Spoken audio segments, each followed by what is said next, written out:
This is exactly right. The Hulu original series Furious is now streaming on Hulu and Hulu on Disney+.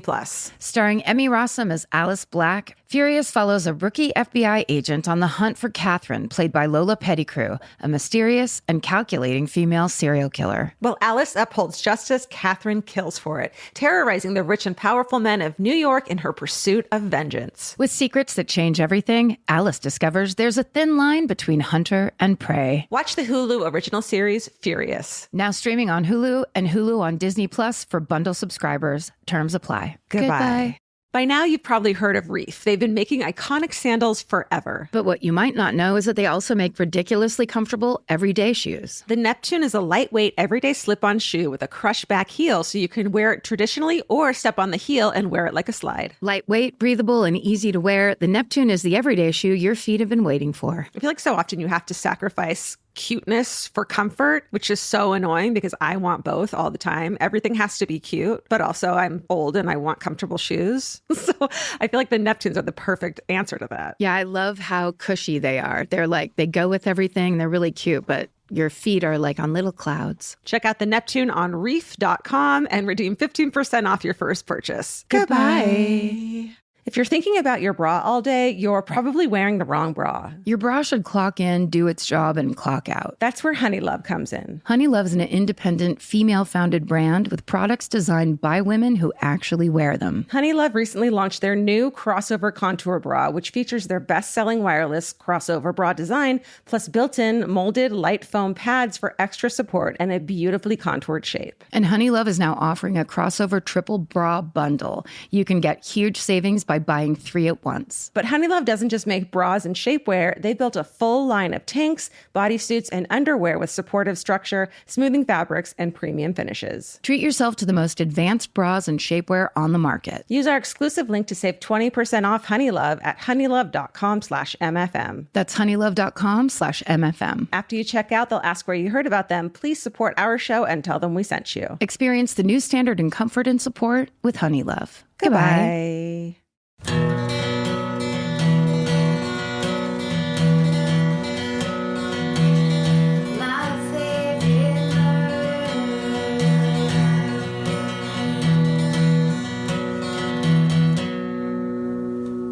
Hello and welcome to My Favorite Murder. That's Georgia Hardstark. That's Karen Kilgariff. What a weekend. Oh, the relief. Oh my God. You're there? You're already there? It's Monday. We're recording this on a Monday. I'm not at relief yet. Maybe by the time this comes out on Thursday, I'll be there. Yeah. I mean, look, we have to go at our own pace. Yeah.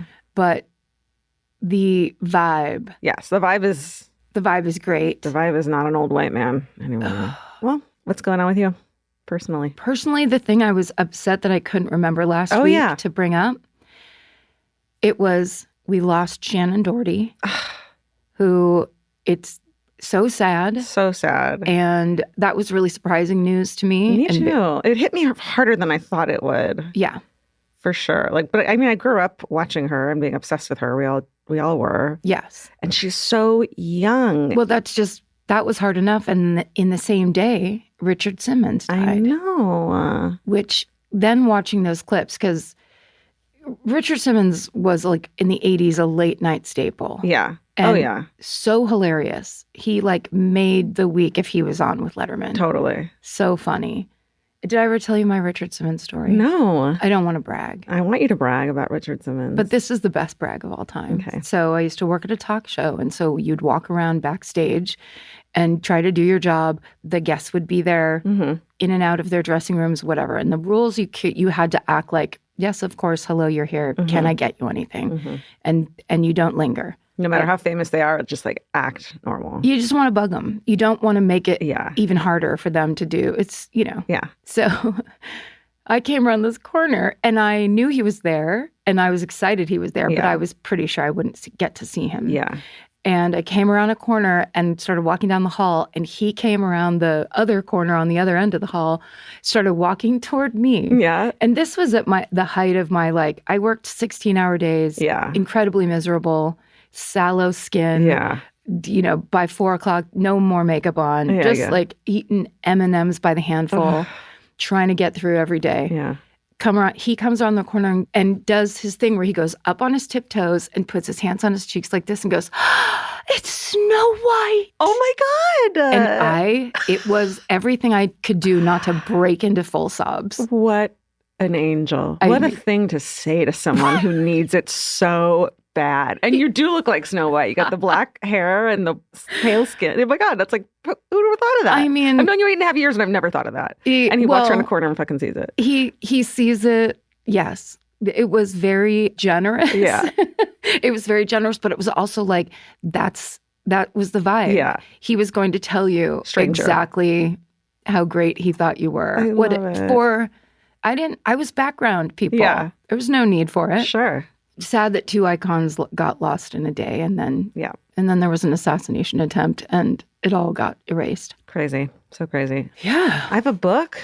I have a self-help book. Yet another Let's one. hear it. Do you need another one? It's called Atomic Habits by James Clear. And it's just about how to create and stick to habits easily. Mm-hmm. You're not lazy. You just haven't formulated the right habit of the thing you want to do that works for your brain. Yeah. And so here's how. And I've been falling asleep to it, which is really, I feel like that's helpful. My brain absorbs it. Yeah. Because I'm falling asleep. That's not true. And it's really good. Yeah. That one's been out for a little while, right? Yeah. Yeah. Yeah. The doctor told me to do it. To get in there. Yeah. Sometimes you just need a little basic advice. Yeah. Oh, speaking of, there's a TikTok, a creator named Jessica Craven, and she popped up talking about where everybody's getting a lot of texts now of like, are you excited about Kamala? Donate here. Yeah. And like, that's very random and you definitely know where you're donating. Mm-hmm. And then she goes on to, she's an activist and an organizer herself, goes on to give like 10 recommendations for some of the best strategic places to give donations. Cool. So I think we'll figure out a way we'll definitely retweet it on the Exactly Right TikTok, but then we'll try to put it other places too, because it's just a great long list of like how to approach it. Yeah, and how not to get scammed. All right. Should we go into some highlights? Sure. We have a podcast network called Exactly Right Media. Here are some highlights. Well, top of the list is, of course, that Georgia and I are doing this series, Rewind with Karen and Georgia, where we re-listen to old episodes. We talk about the things that have changed since 2016.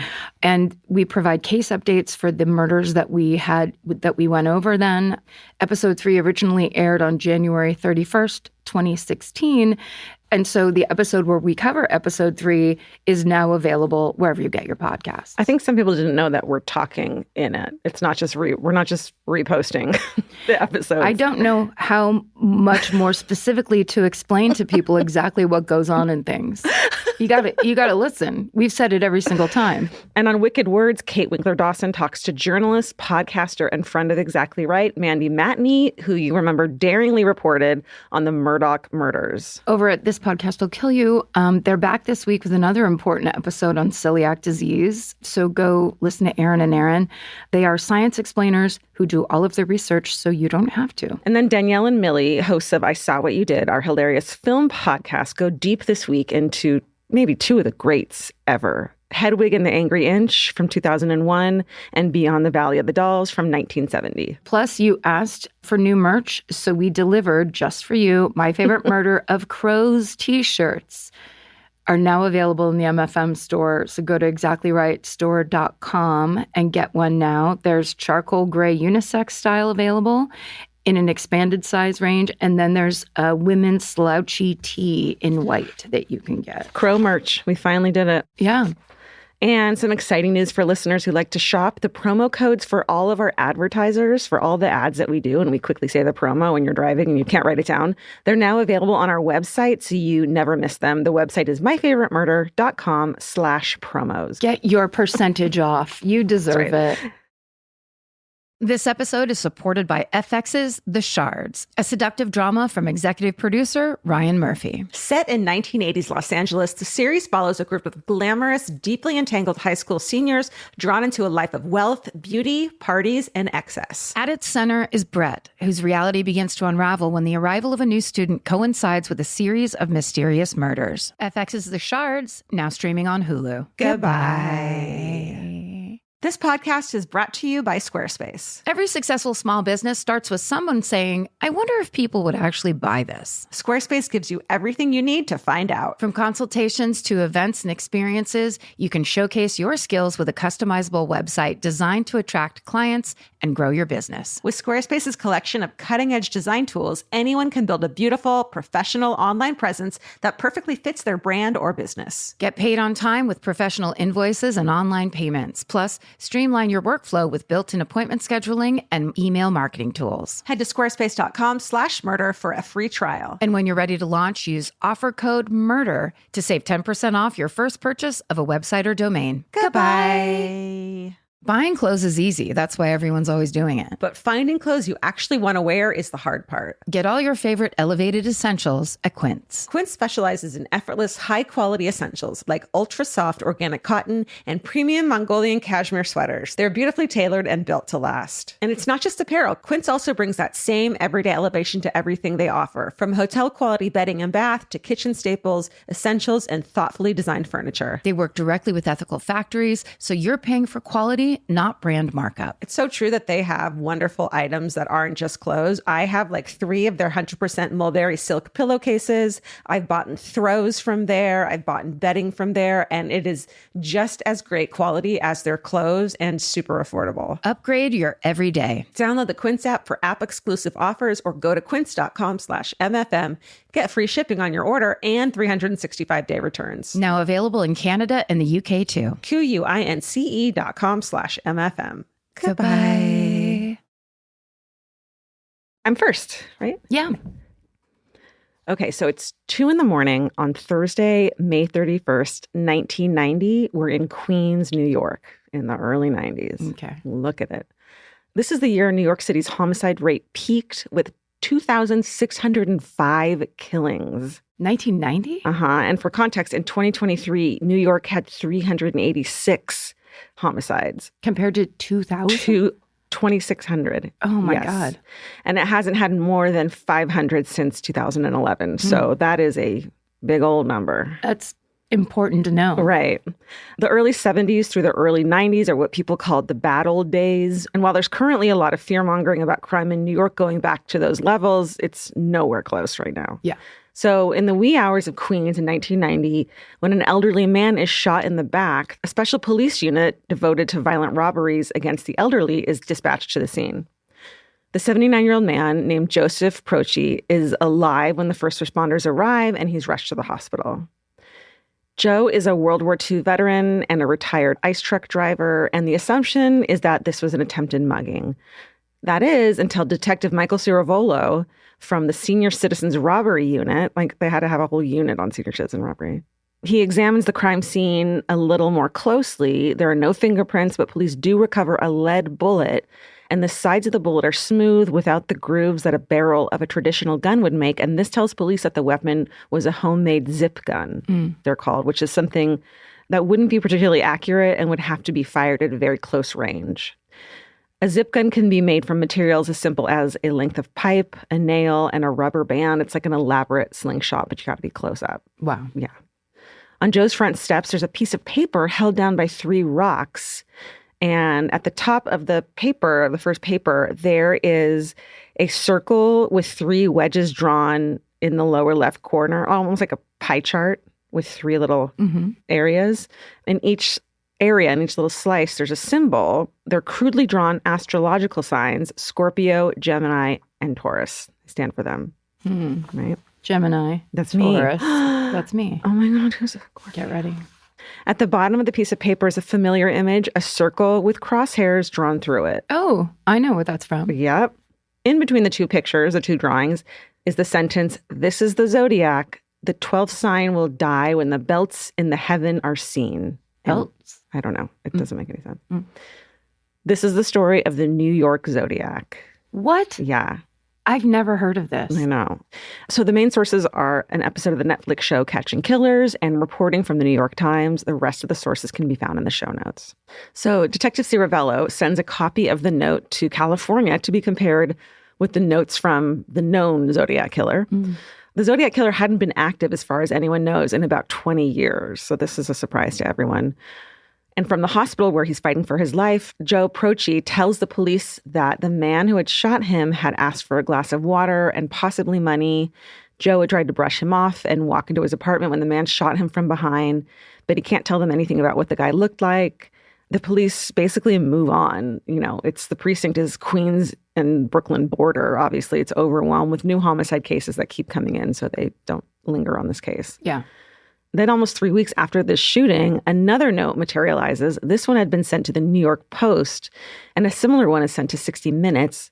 The notes are a lot like that first one and have the same picture with the 3 zodiac signs. And this letter also includes a list of victims. Like the first one, it contains some spelling and grammatical errors, and it kind of just explains and gives dates and times of when the New York Zodiac attacked other people. It turns out that all 3 of the shootings in the note correspond with real shootings. Oh. Yeah, he had already done them. So there was 2 that happened in March. They had not been on the police's radar as being connected at all. But in each shooting, the victim had actually survived. And each shooting had taken place in pretty much the same area of Brooklyn in a neighborhood called East New York, with Joe's shooting being just over the border in Queens. So all in the same area, and now they're all connected. Every time the men who were shot had been vulnerable in some way. The first shooting victim on March 8th was a 50-year-old man who used a cane named Mario Orozco. Mario had been walking at night and was shot in the back as well. He had told police that the shooter had worn a mask, and the shooter then held a gun to his head after he fell, but he didn't pull the trigger. And the second victim on March 29th had been a 34-year-old man named Jermaine Montenestro. Jermaine had been out with friends that night. He had been drinking. He was walking back to his father's house in the same area of Brooklyn and couldn't really give a description of the shooter. So it just seems like the shooter had been prowling around for people who seem vulnerable until the police make one additional discovery. Each victim's birthday coincides with the astrological signs that were drawn on the note. Oh. Whoa. So, yeah. What? Yeah. Isn't that creepy? That is... So it's not random, and it's not like just somebody wandering around. Unless it's a huge coincidence. Oof, but okay. he's saying it's, not. So Right.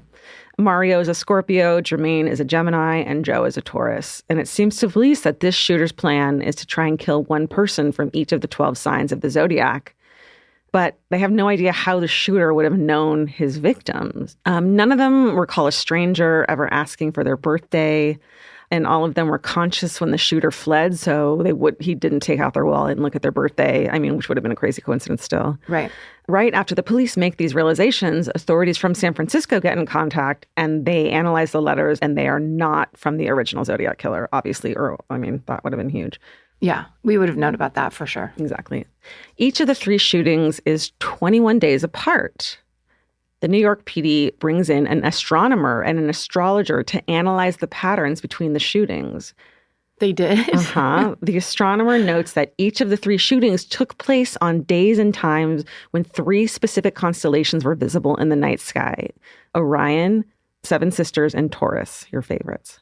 The astronomer says that the next time the stars will all be visible will be the very early hours of June 21st, which is only a few days away from that point.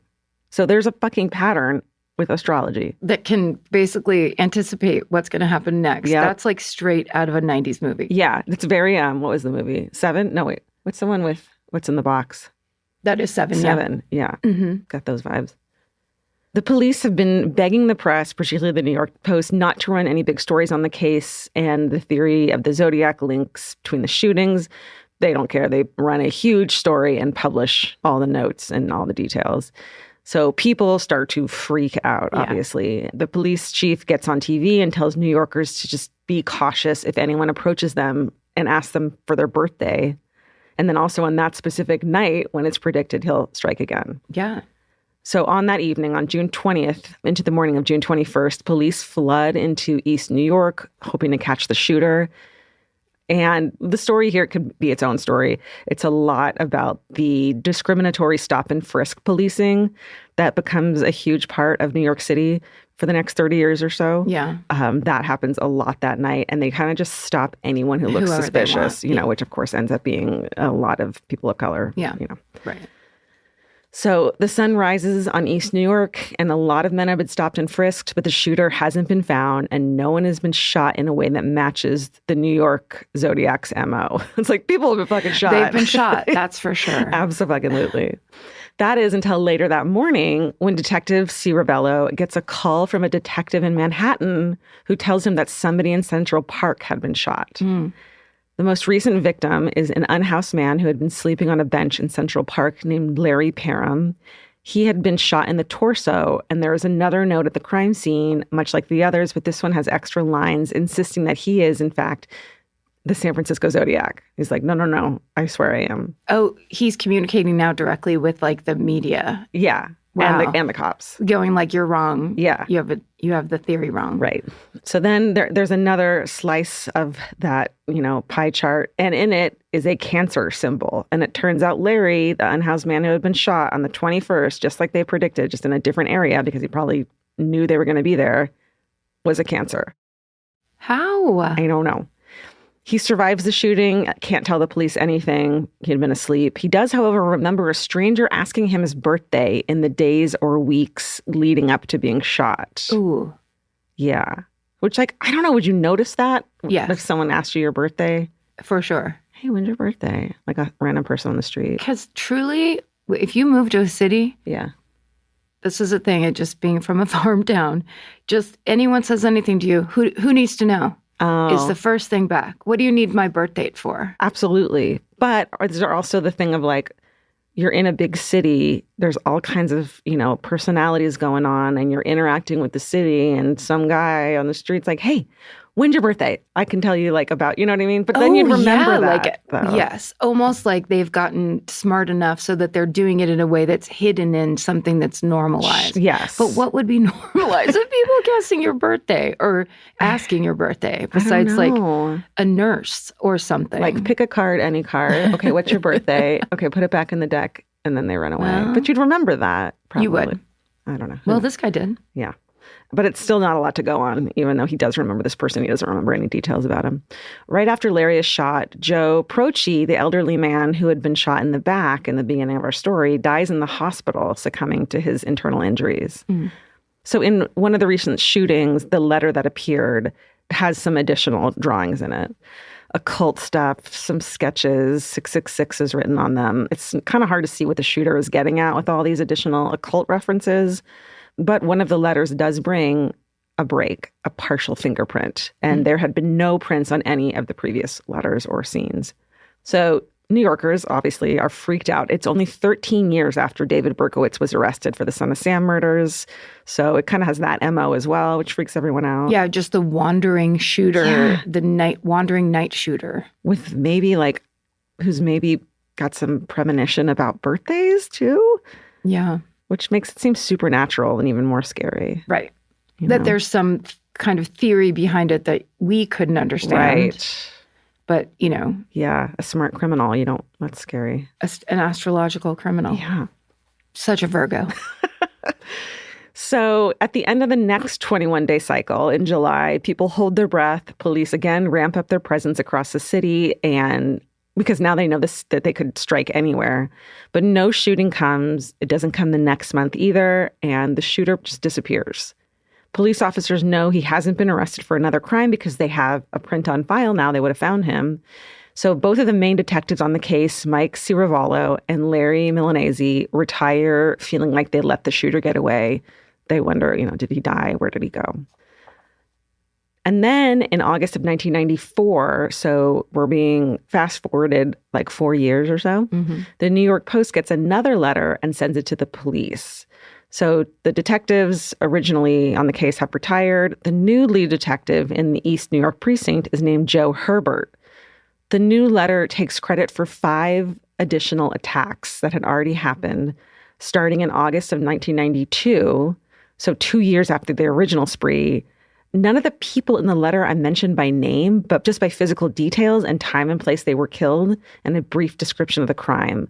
So the detectives have to go back and identify those exact crimes and do they match the MO. The attacks don't follow the 21-day schedule. The previous ones had. They're kind of random now. The letter does not include any mention of the victim's signs, although among them, there will only be one repeat. Sign? Uh-huh. Oh. A second Taurus in addition to Joe Prosciut. Karen just fist bumped because she's a Taurus. It is a silent fist bump for some reason. That's, yeah. So the first attack on the list is from August of 1992. It's the most brutal one, and it's immediately recognizable to police as one of their unsolved murders. A 39-year-old woman named Patricia Fonte had been killed while walking late at night in Highland Park, which is near that same part of the Brooklyn-Queens border where the first shootings happened. Patricia had been stabbed more than 100 times. Oh, my God. I know. And at the time her murder was investigated, no one found a gunshot wound and no one found a bullet. But in this letter, they're saying, I shot and stabbed this woman. I mean, 100 times. I know. And Patricia had been a Leo. Her neighbors remember her as a lovely person. And at this point, the NYPD is overwhelmed with somewhere around 5 homicides every day. So Patricia's murder had tragically just been added to a growing pile of open investigations. Yeah. In addition to Patricia's murder, the letter takes credit for 4 other shootings, all a year later in 1993, and all in or near the same area, Highland Park. In June of 93, a 40-year-old man named Jim Weber, a Libra, was shot in the leg while he was walking. He survived. In July of that year, a 47-year-old man named Joseph Diacone was shot in the neck at point-blank range on a pedestrian walkway, and he died. He was a Virgo. So they're all different, except for it's just like... Then in October of 93, a 40-year-old woman named Diane Ballard was shot in the neck. She survived but was paralyzed, and Diane is the only repeat that she was a Taurus as well.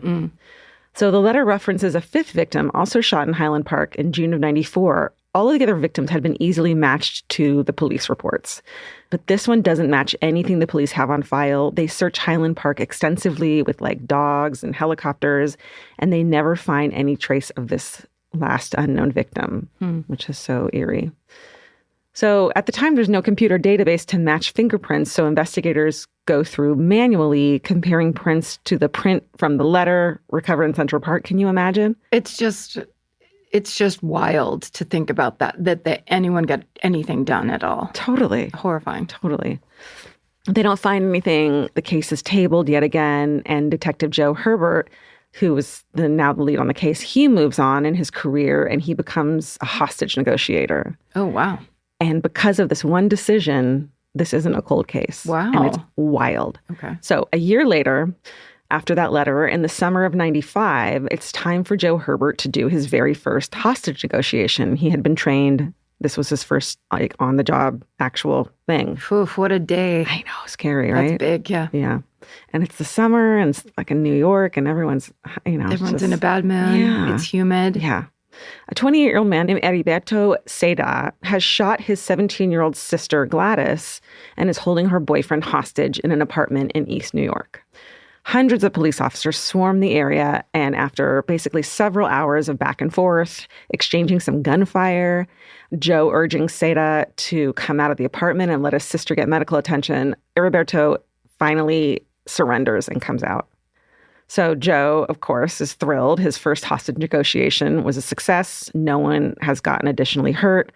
The sister's taken to the hospital for surgery. She's expected to survive. The bomb squad goes into the apartment, removes 2 pipe bombs, and Seda writes out a confession saying he shot his sister and held her boyfriend hostage.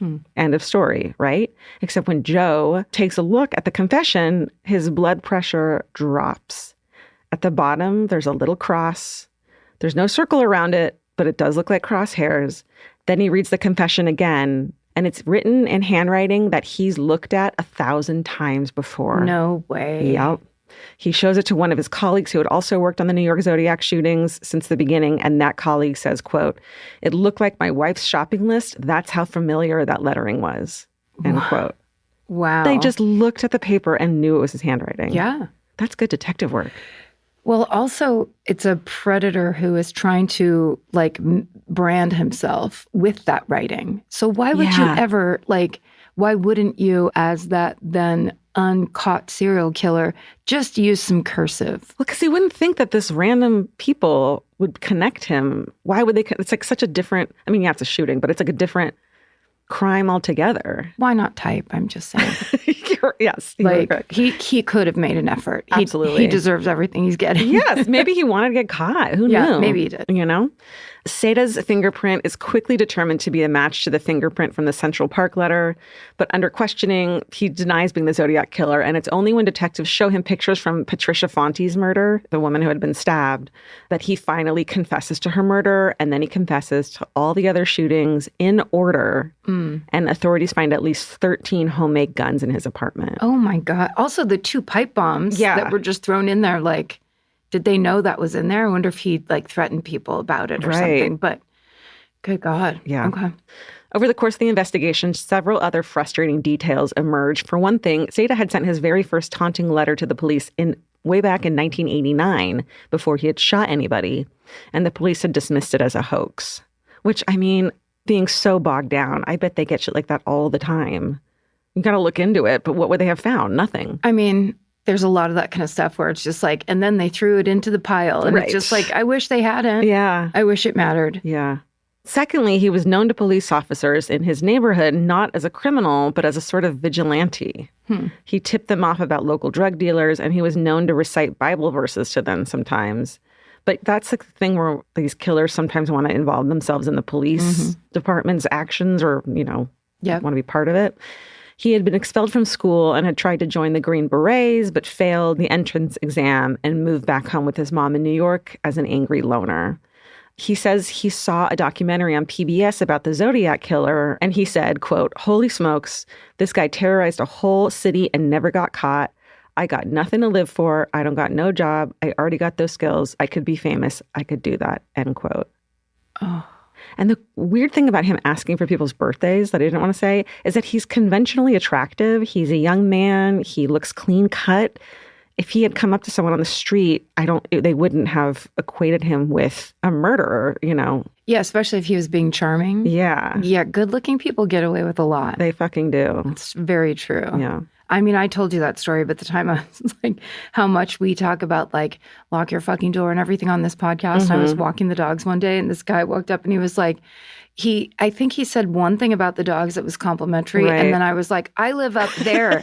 And I gave the whole game away and then walked away going, what is wrong with you? It's so easy. It's very like, there's a lot of human psychology involved in that. Definitely. But I mean, still. Yeah. He could have also said, what sign are you? Which was like parlance of the day in the 70s. Yeah, it didn't have to be birthday. It didn't have to be exact, yeah. What's your sign? Yeah. I don't know. And then in March of 94, Seta had been arrested for possession of a homemade gun and was fingerprinted. Like 2 of the things that could have connected him. Yeah. But the charges were dismissed before the fingerprints had been filed. Why? I don't fucking know. And that had been after all of the attacks except the last one, which is the unknown male victim in Highland Park that they never found. So Seta's trial isn't until 1998, and over the course of the 6-week trial, he acts erratically, yelling at the judge multiple times. The prosecution connects him to the crimes with DNA evidence from one of the stamps on one of the letters he sent. They also present evidence from the tools found in his home, linking them to the guns and bullets used in the shootings.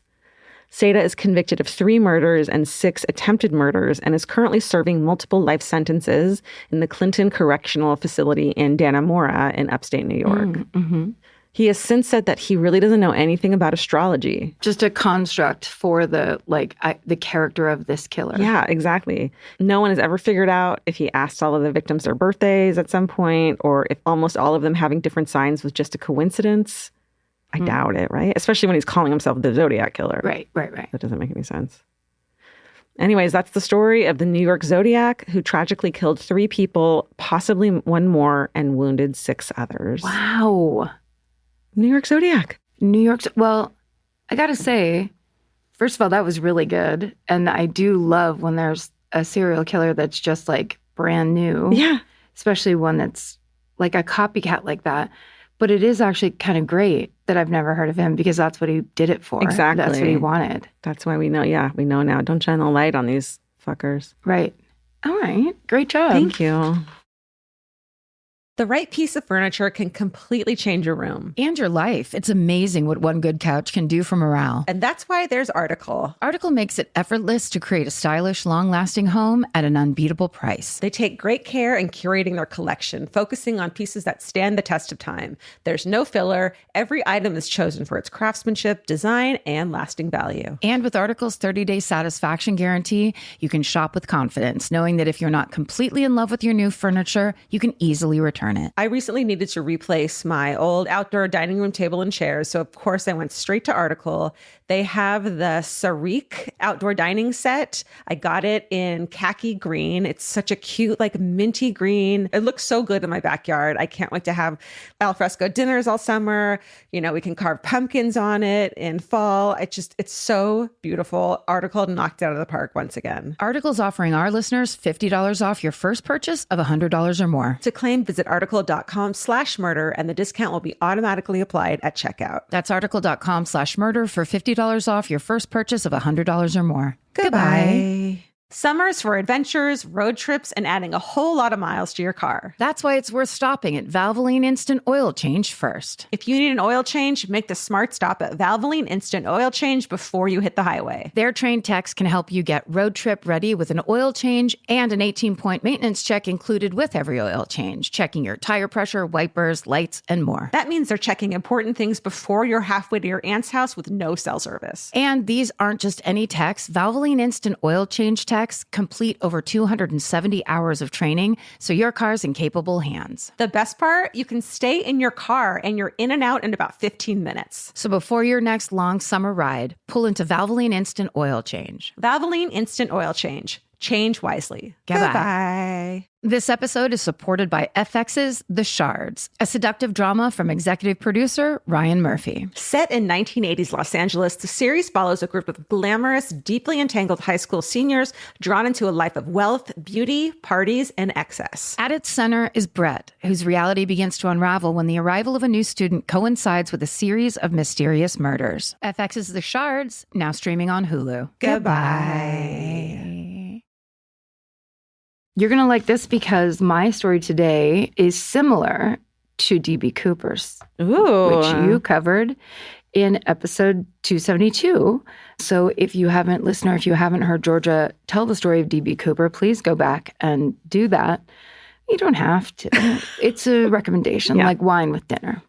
It was at a live show in Seattle. Okay, you're like a true crime sommelier. Really, I'll stand next to your table with white gloves on and hold shit up for you to read and pretend that you know the difference when I pour it in a little glass. Yeah. Have you ever seen people send bottles of wine back? No. And every time someone does that to me, I want to be like, we don't have to do this. We're not like that. I will drink any wine. I don't know the difference. I don't care.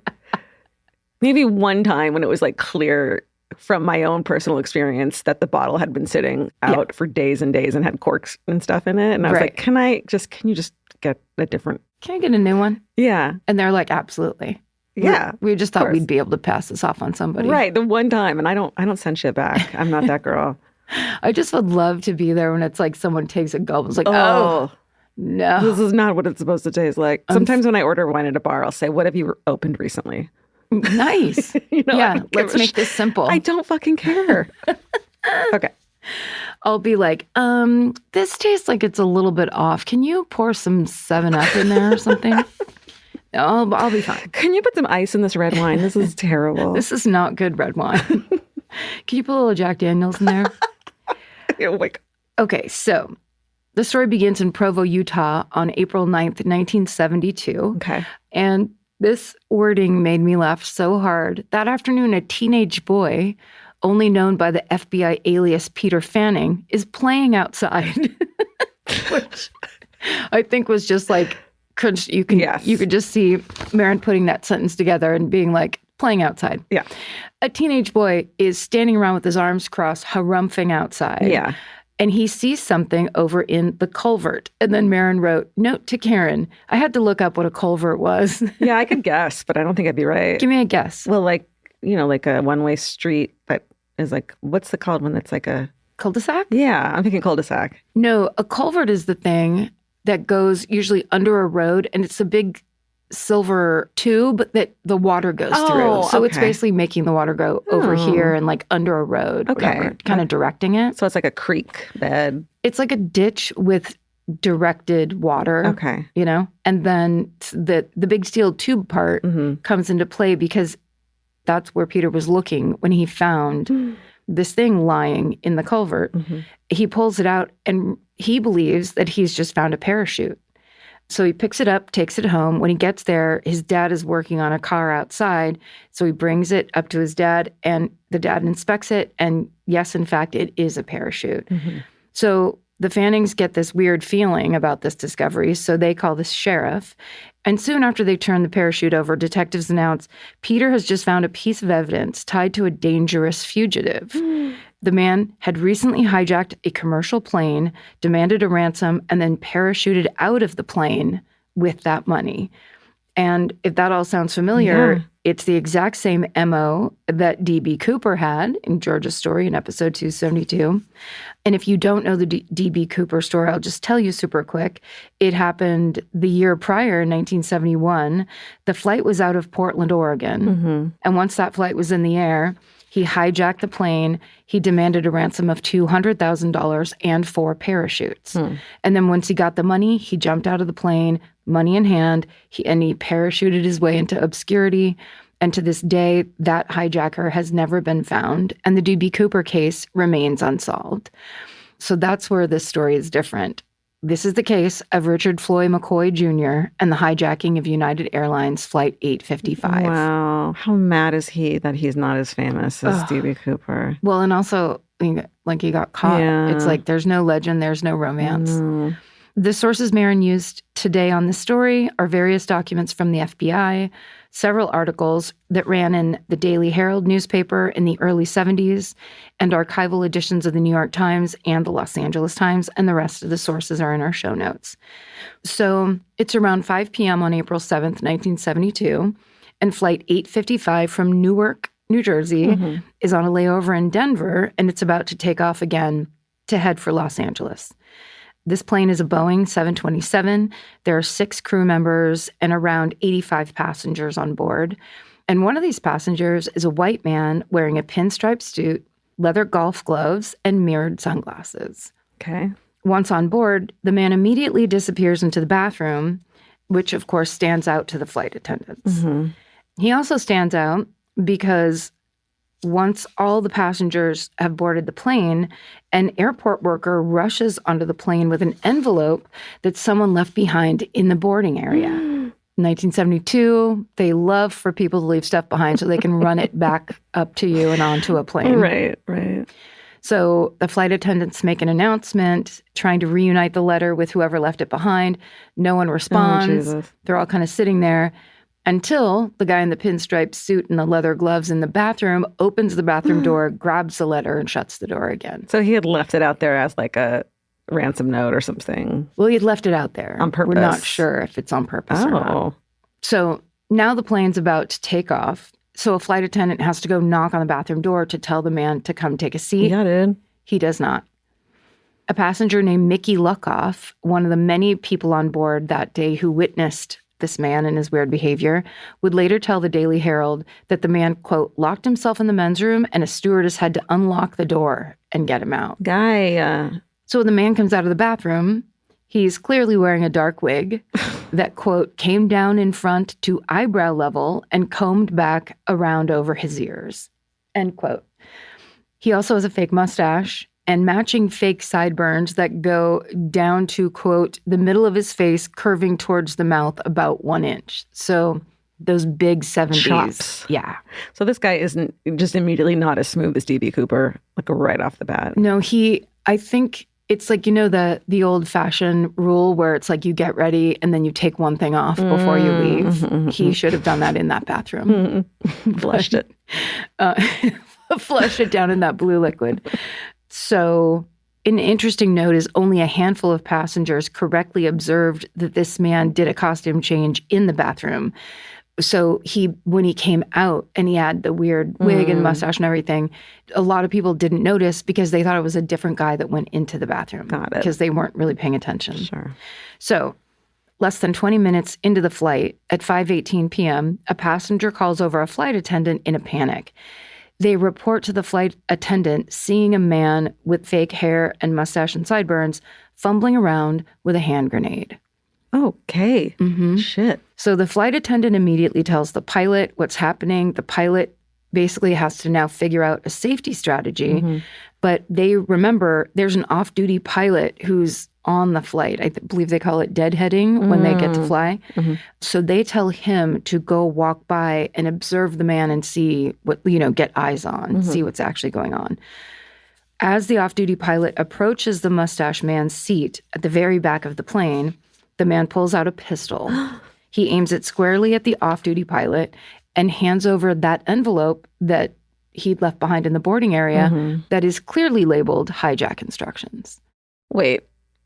It said that and the person ran onto the plane to make sure that he got it? Well, good catch. Aviation writer Sylvia Wrigley raises the valid question of whether or not that envelope would have been brought on board and handed off.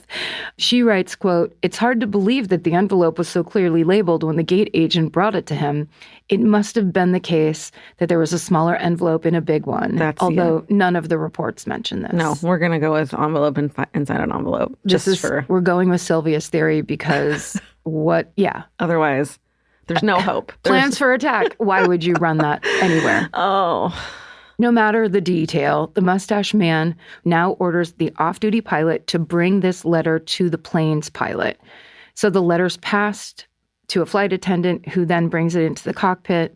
The crew stays calm and professional, so much so that many of the passengers have no idea what's going on. They don't know somebody just had a gun pulled on them in their own flight. That's wild because I'm always checking the flight attendants' faces for panic. Yes. So that's important. They must learn that. Don't panic. Absolutely. And it was also 1972, so they could have been on any number of drugs that they ordered from the back of Rolling Stone magazine. So Jerry Hearn, who's the pilot, reads the letter, and he requests clearance to immediately land in Grand Junction, Colorado. And then his plan is, once they're on the ground, he'll call for police assistance. So to keep everyone as calm as possible, Captain Hearn announces over the intercom that the flight is being diverted because of a minor mechanical problem. Then the captain opens the hijack instructions envelope, and inside he finds a grenade pin, a bullet, and 2 typed pages of highly detailed directions. The letter instructs the captain to land at San Francisco International Airport and park the aircraft at runway 19, left, where it would be somewhat isolated. The letter states that no person or vehicle except the truck that refills the plane's fuel tank is allowed anywhere near the aircraft. It also stipulates that one passenger will be assigned to retrieve the hijackers' checked bags from an airline worker. So go into the belly of the plane and get my checked bag and bring it up here. They must be immediately handed over to him. And most critically, the letter demands that 4 parachutes and $500,000 are to be delivered to the plane and then handed over to the hijacker still while they're on the ground in San Francisco. Okay. So it's 1972. Okay. $500,000 is worth how much in today's money? $500,000. $3.2 million. 3.7 million. Shut the fuck up. 3.7 million. High five across the table. Closest I've ever gotten. I mean, wouldn't it be cool if you won 3.5 million for that, for your trouble? For my trouble. What if that was That's what's on the line the whole time. goal this entire time. And then from our studio here, the money just drops from the ceiling. It's real dirty money. They didn't even get new bills. That's right. We should talk to them about keeping up in a ball like Squid Game. Absolutely. Don't drop the money on us. So the last thing the hijacker writes is that he wants all of these written instructions returned to him. Nobody gets to keep any of these little letters, and there are a ton of them. Captain Hearn later says, quote, "There was practically no verbal communication with him. About 99% of his communication was in written messages." Interesting. So Captain Hearn follows the hijackers' demands, and after coordinating with the airline and airport officials, Flight 855 lands at the San Francisco airport. Meanwhile, authorities go get the $500,000 cash from Wells Fargo Bank. They stuff it into 2 20-pound bags, and then they head down to the airport. Back on the plane, a flight attendant gets on the intercom and announces they've just landed, not in Grand Junction, but at the San Francisco International Airport, because they're better equipped to handle the plane's specific issues. The pilot then stops the plane at the hijacker's designated area. And then once they basically pull into that spot, any illusion of calm that these passengers had left is shattered. The hijacker fully takes control of the plane. He's brandishing a pistol. He takes the crew hostage. And then he sends a passenger out to go pick up the cash and the parachutes that an airport employee has waiting. The passenger comes back, delivers all that. And while that's happening, a fuel truck is refilling the plane, and the other passenger assigned to go grab the hijacker's bags meets up with the airline worker who's taken them out of the cargo hold. All the while, the hijacker's handing letters to one specific flight attendant who is summoned on the intercom. So some of these letters appear to have been pre-typed. Others have clearly just been written. They all contain more and more instructions for the flight crew and the passengers. So 3 hours after landing at SFO, all the hijacker's requests seem to have been met. So he hands over another letter, and in it, he orders the crew to open the doors and make sure every single one of the passengers, one by one, gets off of the plane, and plus one flight attendant. Okay. So then, through more notes, the hijacker tells the crew that the doors must be shut and the plane should take off. The crew is ordered to huddle in the cockpit while the hijacker will stay in the back of the plane. So, of course, Captain Hearn has no choice but to follow these demands. And once again, he prepares for takeoff. But then they hear the hijacker's voice over the intercom. He asks the same flight attendant to meet him at the back of the plane that he's been talking to or scary. Interacting with this whole time. Yeah. And there he gives a last set of handwritten instructions. Captain Hearn needs to fly east towards Utah, maintaining an elevation of 16,000 feet and keeping a speed of 200 miles per hour. And they need to pass over several specific communities in Utah as they go. So they need to be on a specific flight path. Okay. So the hijacker then orders the cabin to be depressurized and the lights to be turned down. Oh my God. Is he going to fucking throw money to his friends and family? I mean, well, no, but kind of. So he also wants consistent updates on the wind speeds and the sky conditions. And if the captain doesn't obey, the hijacker vows to blow up the plane with that hand grenade that he basically is messaged that they now have the pin for, and he's just holding on to. Oh, shit. Like, it's an active grenade. Oh, okay. A lot of grenades back in the 70s and 80s, like, bandied about. Vietnam. Oh, right. Yeah. Take that out. Yeah. So Flight 855 takes off once again, this time back east toward Utah. So at some point, the hijacker, which is so funny and devious, but he covers that there's a peephole in the cockpit and he covers it with tape so they can't see him. Oh my God. Or look at him. That's simple. Or watch him. I know. Do you ever do that when you knock on someone's door? I always do that. Yes. Just cover it with my finger. I'm like, you don't get to look at me. You don't get to open the door. Open the fucking door. Didn't we make a plan? One forward-thinking member of the flight crew gets down on the ground and tries to see what he's doing from the gap at the bottom of the cockpit door.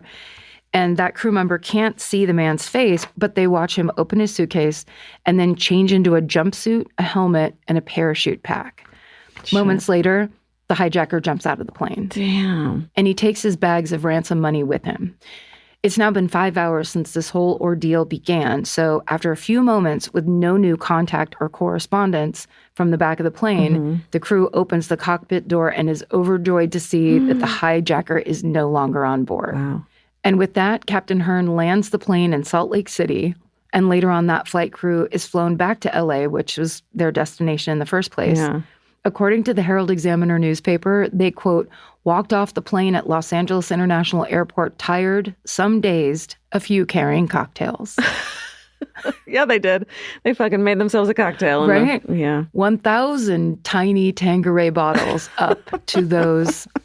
I mean, to know it's over, to factually know it's over by the fact that he jumped out of the plane, you're just like, yeah. We're safe now. Jesus. Or did he hide a fucking grenade somewhere? Like, you can't. That's the thing. When you let go, they explode. Yeah, but what? Okay, yeah. But you could rig like it. Wedge it somewhere. Yeah. I don't know. In the Sky Mall? wedge it into a sky ball. Yeah. And I'm sure there's many more details about how grenades explode Yes. that somebody out there definitely wants to teach us about. Please do. Sure.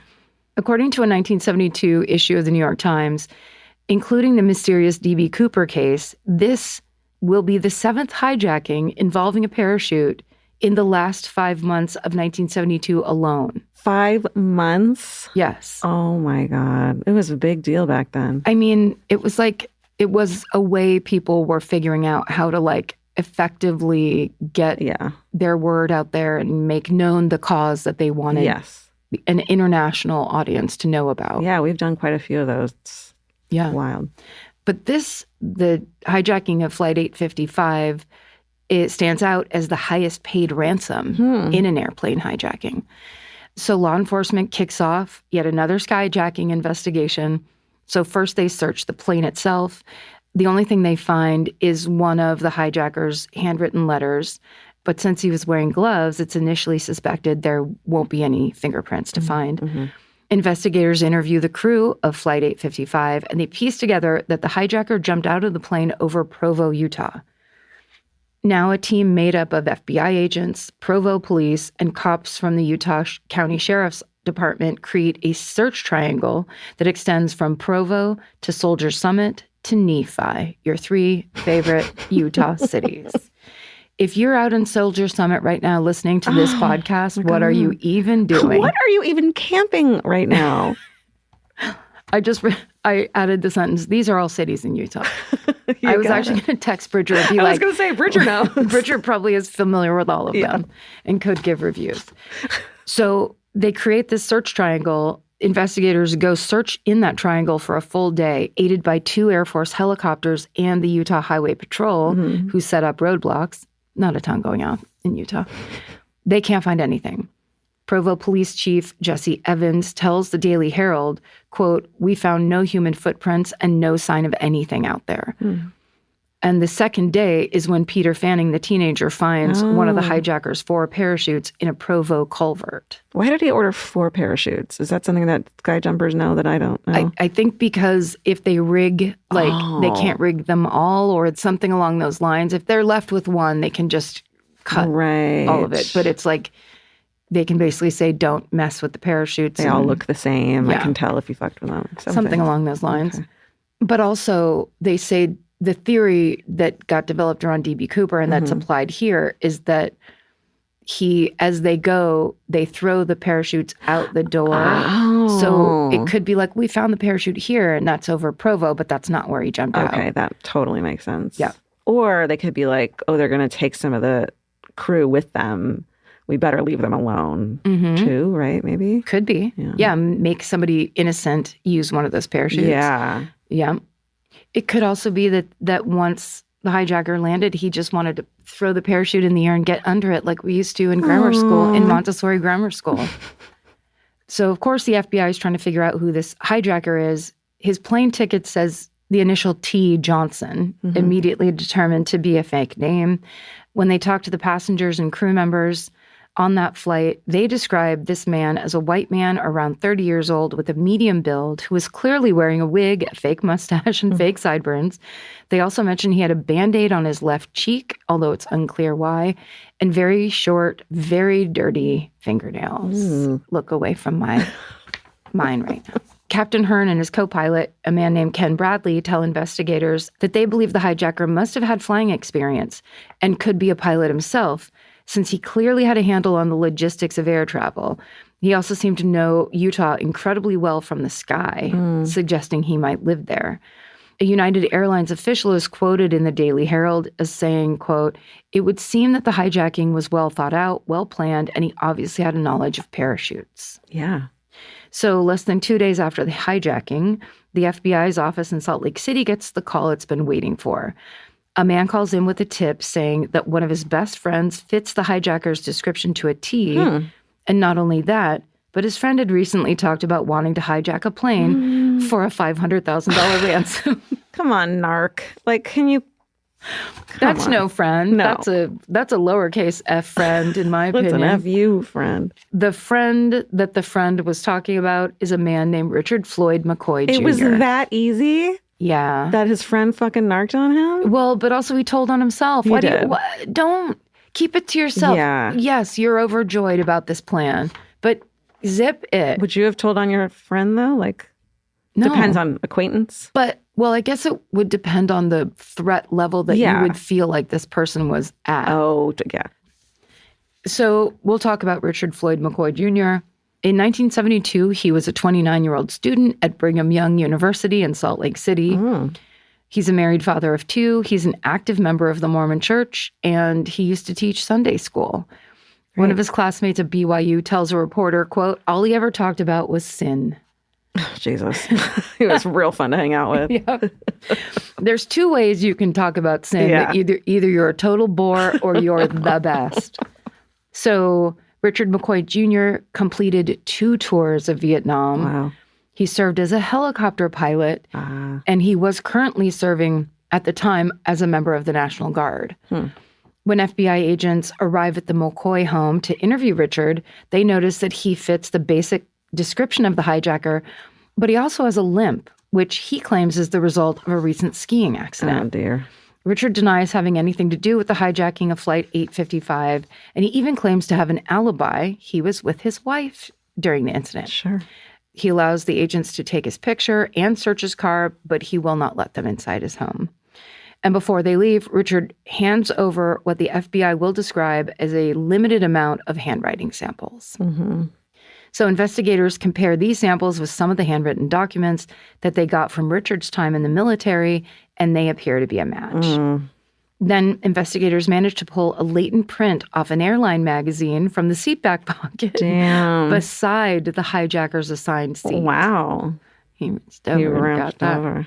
When they compare it to a print of Richard's from his military records, it's a match.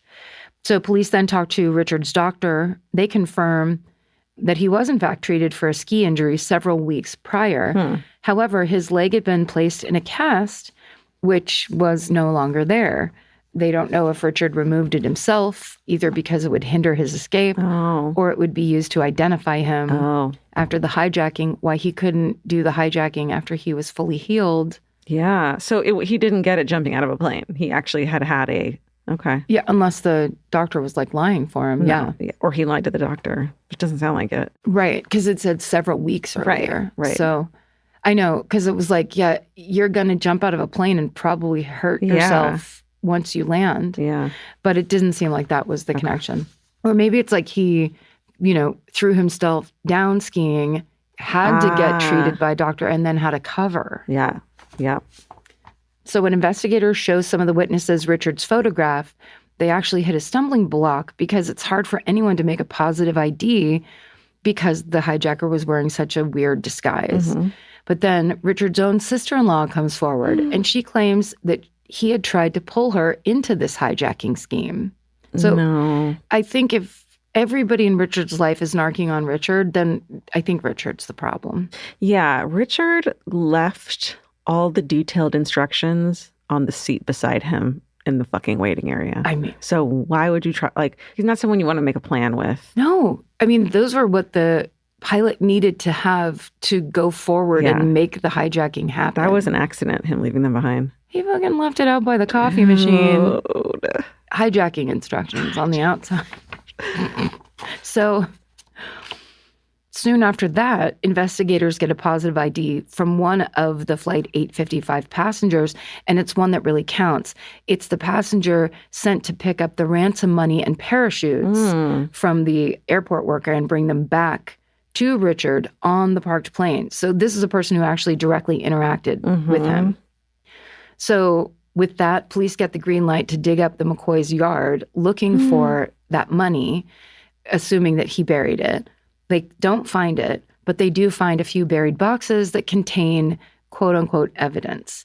It's unclear what this evidence is, but they basically, because of that, get a search warrant for Richard's home, and that's where they find $499,970 stuffed into 2 bags and a cardboard box. Oh, shit. Quick math. How much has he spent? Say it again. I wasn't listening. Say it again. $499,970. He has spent $30. $30. He's $30. Oh, man. It's hilarious. So they also find in the house a parachute and a pistol and that hand grenade, which turns out to be fake. Oh, So less than a week after the hijacking, Richard Floyd McCoy Jr. is arrested by the FBI. He is charged with air piracy, which carries a maximum penalty of death. is it like a federal offense? Uh-huh. Oh, no. I don't know if that was always the law. Yeah. Or if they even, it'd be interesting to know when they came up with that law, when they had to. Yeah. Because I think this was a whole new world Totally. for everybody. After Richard's preliminary hearing, a reporter asks if he has any comment, and Richard replies, quote, "Well, it's embarrassing, let's face it." Oh. Which is maybe my favorite criminal quote of all time. Yeah. Let's just be real. This is embarrassing. Look, so Richard McCoy Jr. pleads not guilty, but by the end of his trial in June 1972, which is only 2 months after this hijacking took place. So they were like, you are going to be made a lesson of. Totally. He's convicted and he's sentenced to 45 years in prison. Wow. He files for an appeal. Shortly after that appeal is denied, Richard's eventually sent to a federal prison in Pennsylvania. Within 2 years of his arrival at that prison, he and a group of inmates mastermind a plan to overtake a garbage truck and drive it through the prison gates. And they do. Oh. They succeed. Oh, my God. The plan works. Richard is once again on the lam. It's suspected that he and the other escapees then go rob a bank. They make off with $100,000. Wow. Worth about how much in today's money? $100,000 is going to be worth 1.2. 640. Oh, okay. I mean, 640,000. Okay. Once they get away, they all vanish.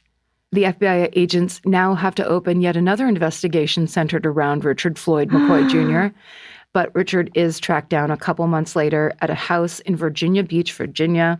He's staying there with another fugitive named Melvin Dale Walker, who's wanted for robbing banks. So the FBI basically go into the house one day when the men aren't home, and they stake out inside the house and the surrounding property. And an agent named Gerald Coakley will later say, quote, "McCoy entered the front door with a key, and one of the agents identified himself and told him to hold it right there. The fellow went for his gun, got one shot off, and the agent returned fire." Oh, wow. So Richard Floyd McCoy Jr. is shot and killed at the scene. Melvin Dale Walker surrenders, and he is arrested without incident. Wow. In November of 1974, Richard Floyd McCoy Jr. is buried in his home state of North Carolina, and he is just 31 years old. Oh, my God. So there's a few lingering questions about the McCoy case. One is motive. Obviously, it was money on the surface, but Richard never explained why he chose such an extreme way of getting that money. As for the missing $30, the FBI has an idea of where at least some of it went, because the write-up in the case includes this quote, "When shown McCoy's photograph, an employee at a roadside hamburger stand said that she had sold him a milkshake at about 11:30 on the night of the crime. In addition, a teenager stated that a man fitting McCoy's description paid him $5 for a ride from the stand to a nearby town." Wow. He went and got a milkshake after jumping out of a fucking hijacked plane. Yeah. But the biggest unresolved element in this case involves the connection to D.B. Cooper. Back in 1972, an FBI spokesperson told the New York Times, quote, "We're not working on the theory that Richard McCoy and D.B. Cooper were the same person." Apparently, the Bureau couldn't find a solid link connecting the two hijackings, which is surprising given how similar they are, right down to the 4 parachutes requested by both men. Yeah. Not to mention, the sketch of D.B. Cooper looks exactly like Richard Floyd McCoy Jr. Shut up. And in recent years, McCoy's own son, Rick, has identified his dad as D.B. Cooper. Oh, my God. No way. Yeah, right? Rick is now working with the FBI to share whatever information he has and claims he's only just come forward now because his mother, who Rick claims confessed to being a co-conspirator, had recently passed away. Dude.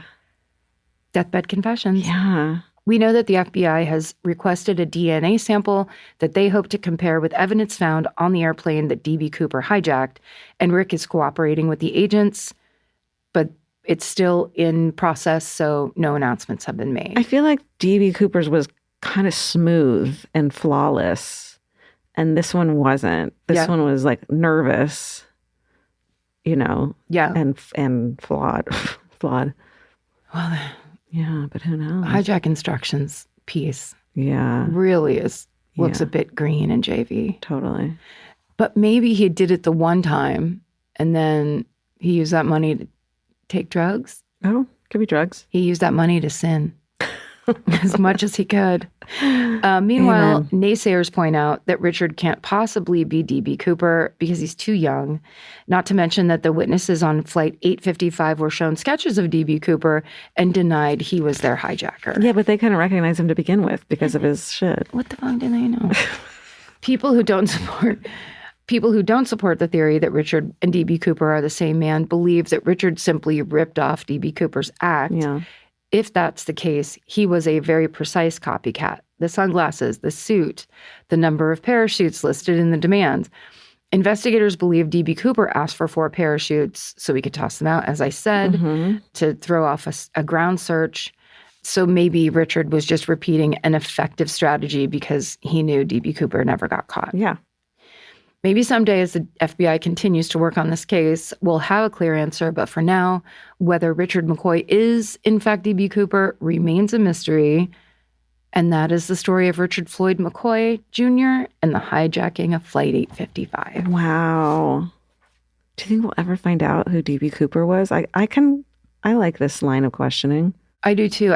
I love it when, and this has happened a couple times in big true crime cases, the children of the people come forward and they're like, well, here's this. Yeah. My Here's dad what always I know. talked about this. And Yeah. Mom always fucking. Also, the mom on a deathbed being like, I'm a co-conspirator, but I have to tell you this, Yeah. is very convincing to me. I agree. Or it's good writing, but it kind of adds up. Wow. Great job. Thank you. I love that one. Yeah. I love it. Hijacking. That's just, wild. Right? Also, just that like a spate of hijackings. Oh my God. In the 70s. That's wild. I want like a podcast that explains why and all that, Yeah. Should we tell you guys what you're even doing right now? Yeah. I think we should. Okay, this is the hashtag what are you even doing right now, where you guys tell us what you even do when you listen to My Favorite Murder. Kind of fun. Yeah, we love to know. This one kind of hit me. This is from Shelby NEM from Instagram. I listened to this episode while ending an insomnia all-nighter with a 5 a.m. walk to the beach and ocean swim. Oh. Oh. I'm impressed because my insomnia all-nighters, I just stay in bed the whole time. Yeah. I mean, that's a nice way to just kind of try to do something different. That sounds lovely. Near the ocean. Right. Sorry about the insomnia. It's the worst. Magnesium. Yeah. Glycinate. Glycinate? I have magnesium lotion I put on my feet. Ooh. They say, that's Before a good one. bed. Put on some lotion, put on some socks. Great. This one's from an email, and it says, I'm helping solve a murder right now. What? Hey, Karen and Georgia, I've got a story for your What Are You Even Doing Right Now segment. This one's a bit of a thriller. I'm a GIS analyst, so my day usually revolves around making maps and analyzing geographic data. But today things got a whole lot more interesting. An investigator put in a request with my department for a map to assist in a murder investigation. Whoa. Right now I'm creating a detailed map of the county boundary and city limits for them to use. And it's not just any map. This one will help investigators pinpoint crucial locations related to the case and provide a clearer picture of the area. Who knew my love for maps would lead me to assist in a murder investigation? Talk about a plot twist. Say sexy and don't get murdered, M. Holy shit. So that's not what they're supposed to Yeah. be doing. And suddenly it's like, well, you need to. This is an episode of Bones, for sure. A shy map maker. Yes. Hidden in the back room. Yeah. Yeah. Yeah. Wow. Oh my God. Amazing. exciting. Yeah. Thanks for letting us know what you guys are even doing right now. And thanks for listening. So Yeah. We appreciate you. Thanks for listening and multitasking and supporting us. Yeah. It's just, you're really going above and beyond, and we appreciate it. You're doing it all. And congratulations on the future. Yeah. Stay sexy. And don't get murdered. Goodbye. Elvis, do you want a cookie?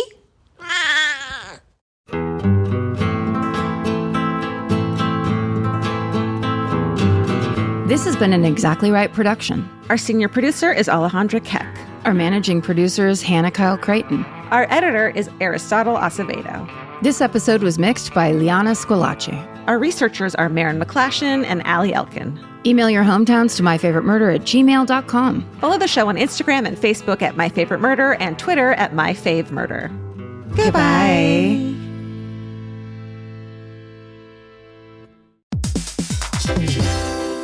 Hey everybody, here's the thing about other home security systems. They're all designed for after the window breaks, after someone's inside, after you get the notification, after the police come. SimpliSafe is the first system designed for before, stopping a break-in before it even begins. That's right. Unlike traditional security systems that only alert you after a break-in is already underway, SimpliSafe is designed to help prevent the crime before it starts. Their cameras can detect suspicious activity at the perimeter and alert live U.S.-based agents. Then SimpliSafe's agents assess the threat, intervene, speak through the camera to scare off the intruders, and call for 911 dispatch. That's right, and SimpliSafe has been protecting your world for 20 years, everybody. So celebrate their anniversary and save 60% on your new SimpliSafe system at simplisafe.com/stuff. That's 60% off, you guys, at simplisafe.com/stuff. Plus, when you order, write in our show name and the How Did You Hear About Us survey to let them know that we sent you. Don't forget, there's no safe like SimpliSafe. Hello, beautiful. I'm Amy Eric, founder of Madison Reed, a hair color company I named after my daughter. Our prestige salon quality hair color delivers gorgeous, multi-dimensional color and 100% gray coverage. Color at home or visit one of our 95 plus hair color bars nationwide and let our licensed pros do it for you. Visit madison-reed.com and use code podcast20 for 20% off your first order or service. Confident, bold, unstoppable. That's the power of Madison Reed.